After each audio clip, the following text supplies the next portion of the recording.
Hey guys, so today in this video, we're going to be covering the Procreate interface. So this is great for beginners. I'm just going to put up my screen share essentially beside my face while I am doing this. So I'm just going to tuck this in right here because I don't have a real microphone, so don't judge me. Okay, hopefully this is fine. Anyways, okay, so just to start things off, this is where you can keep all of your artwork. And what you can start off by doing is either press the import or photo tool if you have something that you want to bring in from your photo album or from your files, for example, any pictures, things like that. But if you want to start with a blank canvas, what you're going to want to do is just press that plus corner in the top right. And from there, you can choose a size for your canvas, the width and the height. So after you are done selecting this, I personally just like creating something that's a bit simple and something that's pre-selected. But anyways, we're gonna start with the square. So at the top right-hand corner, so you'll notice your brushes, you'll notice your smudge tool, your eraser, and where you're gonna be creating layers, as well as your color palette. So I'm gonna start with these tools because these are really the main tools that you're gonna be using when you're creating any art. So starting with the paintbrush tool in your brush library, is just start by selecting something that would have come pre-selected for you. So this is me just drawing around, and you can adjust essentially the size of your brush over on the right-hand side here. You can also adjust the opacity. So let's say we want to turn down the opacity. So you can see it's just not nearly as intense. So essentially we're just turning up the opacity and we're turning up the brush size. You can do whatever you want with that there. So play around with some of these. They have some really cool brushes. You can also buy some very easily on websites like Etsy, or even if you just Google some, or maybe you follow artists that have brush packages that you really like already, and you can just download theirs and purchase theirs. Typically they're not more than like 10 bucks. Anyway, so next is the smudgers tool. So I use this tool heavily when I'm creating any realistic images, just because blending is very important when you're creating realism. So let me just show you what it looks like to blend out even the edges with a medium opacity on this line, like this. So that's the smudgers tool. Eraser, pretty straightforward. So it's pretty much the same across the board with these three tools, just in terms of how you are managing these brushes. You can go in and actually use like any brush as an eraser brush or any brush as a smudgers brush as well. This is where you're going to access your layers. To create a new layer, you can go ahead and press that plus button, and then you can go in. Let's say we want to change the color on this new layer, and we want to add something like this here. These are quite literally just scribbles, but just for an example. So now if we wanted to go in and erase a part of this layer, it's only going to take away from the layer that we just created. Let's just erase everything there. Now let's get into some of the settings that might be helpful for you before you are starting out on this little Procreate journey. In the top left, you'll see gallery. So this is how you get back to your gallery. Let's go back in. So next you'll see the actions. So you'll notice over here, let's start with add. So this is where you can actually add like a photo, again, from your photo library. You can take a photo of yourself and put it in here in the moment. You can insert a file, you can add text, you can cut, copy, and copy canvas. So I've actually, for example, selected art, copied it, and pasted it in another canvas before. So that's come in handy. But sorry, let's go back here. Let's go to canvas. So this is where you can crop and resize. So this is great if you've already chosen a canvas and you want to crop and resize something. So let's say we want to go in and make this a bit smaller and just be focusing on where this beautiful artwork lies, which is my scribbles. Next, you have the option of animation assist, page assist, a drawing guide. So let's see what these look like when we turn them on. So drawing guide can be helpful if you are wanting to have a grid there. If you're trying to master proportions and things like that, it can be really helpful. And so I'm not going to go into too much detail into these, mainly because as a beginner, I don't want to overwhelm you. If you guys feel like it'd be valuable to learn, let me know and I can make a video that's just based around these specific tools. But when you're starting out, it's not really that necessary to know these. You can also flip it horizontally, vertically, if you want as well.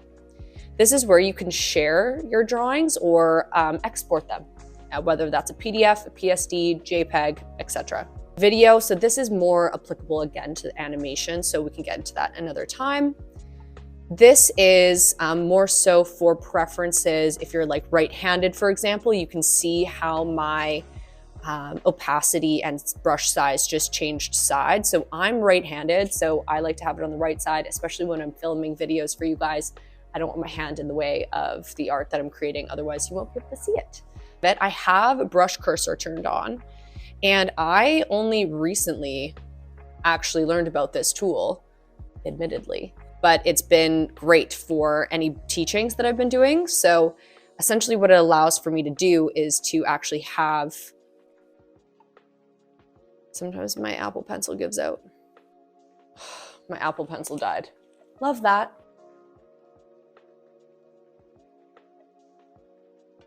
All right, let's try this again. Apple Pencil is charged. Let's go. Next. So what I realized I was doing, I don't even know where I left off, but we're just gonna get right back into it. I wanted to show you preferences. So brush cursor. I've recently turned this on, and it's nice because when I am creating something, you guys can now see, you see that little line or that circle that is indicating where I'm brushing? So that's what that is. And honestly, I've found that to be so helpful for when I'm making teaching videos. Pressure and smoothing. So this will affect just essentially how pressure works within Procreate as well. So when you're using this, the more pressure that you apply, the more or the thicker the line will be. So I'm actually touching it very lightly right now, super, super light, and then I'm going really, really heavy. So that's that there. And next is adjustments. So that's the hue, saturation, brightness. So you can change all of these things in your Procreate art as well. So one though that I like to point out, and one that I do use from time to time, this is a liquefy effect. So if you're wanting to use this, let's actually increase the size. And let's see here, it might be because I'm on a different layer. Let's try this. Oops, let's go back. Liquefy.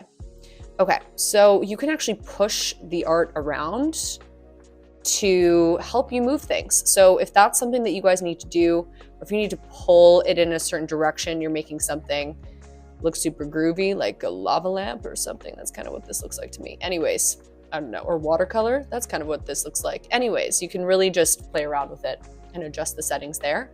So next is the selections tool. So this is where things kind of start reminding me of, you know, Adobe a little bit. But the idea is that you can actually select portions of your art and you can remove them, you can add, things like that. I also want to mention too, so if you actually take two fingers and tap once with your two fingers on Procreate, you can pretty much undo anything that you've just done. And you can go back pretty far. I find that that's really way easier rather than clicking one of these arrows down here on the bottom right. From here is when you have a layer and you have multiple after these are stacking up and you're needing to move it around, you can click this mouse here, this little mouse button, and you can go ahead and actually move it around the screen. Also, I realized that I didn't even cover colors. This is something that we want to touch on, of course. So having your color palette readily available to you is, or can be, important when you're creating art, just because it just makes it a little bit easier. So when you click on this, for example, you have to just click the X, but if you're clicking on this and you want to pull it out from that top right-hand corner, you can do so, and you can just glide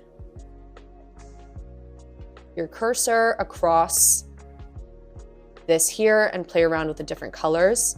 So another thing here is I started creating palettes that had to do with some of the art that I was making, like faces and dog and things like that. So you can actually take a color and bring that into your palette. Once you're in the palette and you have your color selected, which is always going to be indicated by the top right-hand corner, that little circle.